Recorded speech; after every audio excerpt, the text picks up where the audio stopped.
నమస్తే friends, welcome back to ఈ తరం హౌస్ వైఫ్. ఈరోజు మన వీడియోలో మునగాకు ఫ్రైని ఎలా ప్రిపేర్ చేసుకోవాలో చూపించబోతున్నాను. మునగాకు అనేది వీక్లీ వన్స్ అయినా లేదంటే కనీసం 10 రోజులకు ఒకసారి అయినా తినాలన్నమాట.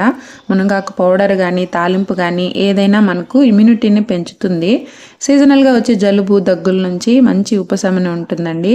హెయిర్ ఫాల్ ఉన్న ఈ మునగాకునైతే 10 డేస్కి వన్స్ కనీసం నెలలో ఒకసారైనా ఈ మునగాకు ఫ్రై చేసుకొని తినండి. లేదంటే మునగాకు పౌడర్, మునగాకు పప్పు ఇలా డిఫరెంట్ రెసిపీస్ అయినా ట్రై చేయొచ్చు. దీనికోసం అయితే నేను ఇక్కడ ఒక కట్ట వరకు మునగాకు తీసుకున్నాను. దీన్నైతే ఒక బౌల్లోకి తీసుకుని ఒకసారి అయితే బాగా వాష్ చేసుకోవాలి. డస్ట్ అదేం లేకుండా ఒకసారి వాష్ చేసుకొని వేరొక బౌల్లోకి అయితే ట్రాన్స్ఫర్ చేసుకున్నాను. దీనికోసం పల్లీల పౌడర్ అయితే రెడీ చేసుకోవాలి. టేస్ట్ చాలా బాగుంటుందండి పల్లీల పౌడర్ వేస్తే. దానికోసం ఒక 1/2 కప్పు వరకు పల్లీలు వేసుకున్నాను. అవి కాస్త ఫ్రై అయిన తర్వాత ఒక 5 ఎండుమిర్చిని అయితే వేసుకున్నాను.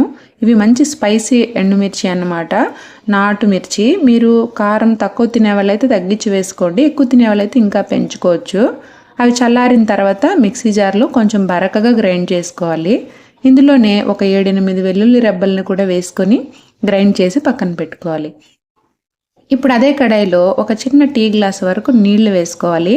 అందులో ఒక 1/2 టీ స్పూన్ వరకు ఆయిల్ వేస్తే సరిపోతుందండి. ఆయిల్ కొంచెమే సరిపోతుంది.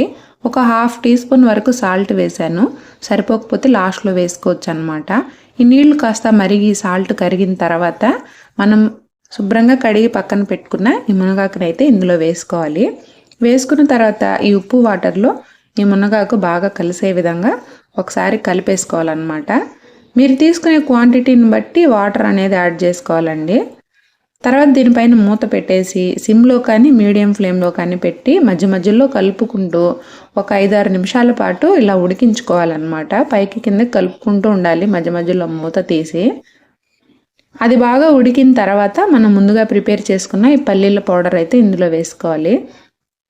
పల్లీల పౌడర్ వేయడం వల్ల ఈ మునగాకు తాలింపు ఫ్లేవర్ కానీ టేస్ట్ కానీ చాలా బాగుంటుందండి. అసలు రైస్లో ఇంక వే కర్రీ అవసరం లేదు.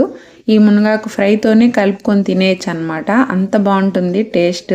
హెల్త్కి కూడా చాలా మంచిది.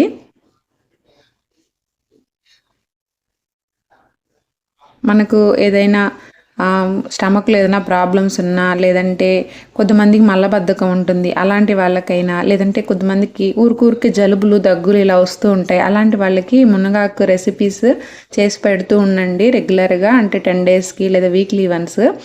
మంచి రిజల్ట్ అయితే వస్తుందన్నమాట. ఇమ్యూనిటీ పవర్ని పెంచుతుంది. ఇంకా హెయిర్ ఫాల్ కూడా చాలా వరకు తగ్గుతుంది. మీకు ఈ రెసిపీ నచ్చినట్లయితే ఒక లైక్ ఇవ్వండి ఫ్రెండ్స్. కొత్తగా చూసారు మన ఛానల్ని సబ్స్క్రైబ్ చేసుకోవడం మిస్ అవ్వద్దు.